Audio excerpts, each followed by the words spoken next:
ನಮಸ್ಕಾರ ವೀಕ್ಷಕರೇ, ನಾನು ನಿಮ್ಮ ದಿವಾಕರ್. ಈ ಸಲ ನನ್ನ ತೋಟದಲ್ಲಿ ಎಲೆ ಚುಕ್ಕಿ ರೋಗ ಸ್ವಲ್ಪ ಜಾಸ್ತಿ ಆಗಿದೆ. ಅದಕ್ಕೋಸ್ಕರ ನಾನು ಔಷಧಿ ಬಿಡಲಿಕ್ಕೆ ನನ್ನ ತೋಟಕ್ಕೆ ಬಂದಿದ್ದೇನೆ.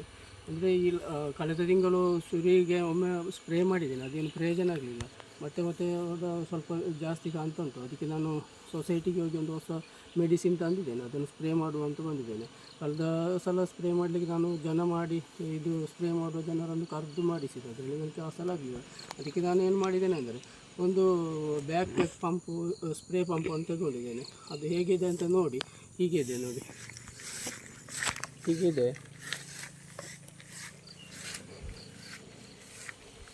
ಇದರ ಸ್ಪ್ರೇಯರ್ ಹೀಗಿದೆ.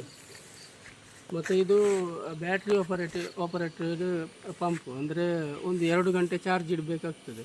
2 ಗಂಟೆ ಚಾರ್ಜ್ ಇಟ್ಟರೆ ಒಂದು 3 ಗಂಟೆ ಆರಾಮ್ಸೆ ಹೊಡಿಲಿಕ್ಕೆ ಆಗ್ತದೆ.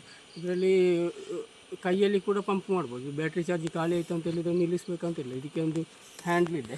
ಈ ಹ್ಯಾಂಡ್ಲನ್ನು ಹೀಗೆ ಮಾಡಿ ಓಪನ್ ಮಾಡಿ ಈಗ ಕೈಯಲ್ಲಿ ಕೂಡ ಸ್ಪ್ರೇ ಮಾಡಲಿಕ್ಕೆ ಆಗ್ತದೆ. ಹಾಗೆ ಬ್ಯಾಟ್ರಿ ಖಾಲಿ ಆಗೋದಿಲ್ಲ, ಒಂದು 3 ಗಂಟೆ ಎಲ್ಲ ಸ್ಪ್ರೇ ಮಾಡ್ಬೋದು.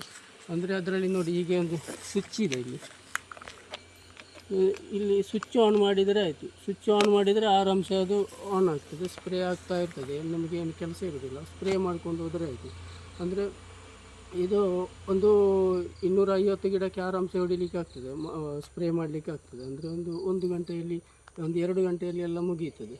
ಅಂದರೆ ತುಂಬ ಸುಲಭದ ಕೆಲಸ. ನೀವು ಕೂಡ ಇಂಥದ್ದೊಂದು ತಗೊಳ್ಳಿ, ನಿಮಗೆ ತುಂಬ ಯೂಸ್ ಆಗ್ಬೋದು. ಒಂದು 4-5 ವರ್ಷ ಆದಂಥ ಅಡಿಕೆ ಗಿಡಕ್ಕೆ ನಿಮಗೆ ಇದರಲ್ಲಿ ಸ್ಪ್ರೇ ಮಾಡ್ಬೋದು. ಈ ಮೆಡಿಸಿನ್ ಸ್ಪ್ರೇ ಮಾಡಲಿಕ್ಕೆ ಆಗ್ತದೆ. ಅಂದರೆ ನೋಡ್ಕೊಳ್ಳಿ, ಇದನ್ನು ತೆಗೆಯುವಾಗ ನಿಮಗೆ ತುಂಬ ಏಜ್ ಆದವರಿಗೆಲ್ಲ ಇದು ಯೂಸ್ ಆಗಲಿಕ್ಕಿಲ್ಲ. ಏಜ್ ಆದವರು ಮತ್ತು ಸೊಂಟ ನೋವು, ಬೆನ್ನು ನೋವು, ಕುತ್ತಿಗೆ ನೋವೆಲ್ಲ ಇದ್ದವರಿಗೆ ಇದು ಉಪಯೋಗ ಆಗಲಿ. ಸುಮ್ಮನೆ ತೆಗೆದು ವೇಸ್ಟ್ ಆಗ್ಬೋದು.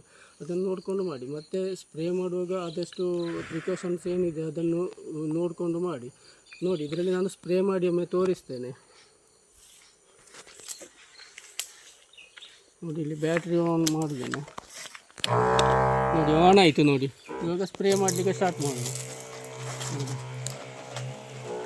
ನೋಡಿ, ಒಂದು 10 ಮೀಟರ್ ಎತ್ತರಕ್ಕೆ ಹಾರ್ತದೆ. ನೋಡಿ, 10 ಮೀಟರ್ ಎತ್ತರ ಹಾರ್ತದೆ. 10 ಮೀಟರ್ ಎತ್ತರ ಹಾರ್ತದೆ. 10 ಮೀಟರ್ ನಿಮಗೆ ಆರಾಮ್ಸೆ ಬಿಡ್ಬೋದು. ಹಾಗೆ ಇಂಥದ್ದೊಂದು ಪಂಪ್ ತಗೊಳ್ಳಿ, ಬೇರೆ ಯೂಸ್ ಕೂಡ ಆಗ್ತದೆ.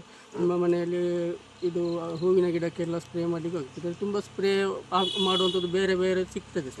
ಸ್ಪ್ರೇ ಮಾಡುವಂಥ ಐಟಮ್ಗಳಲ್ಲಿ ಇದಕ್ಕೆ ಸಿಕ್ಕಿಸಲಿಕ್ಕೆ ಆಗ್ತದೆ.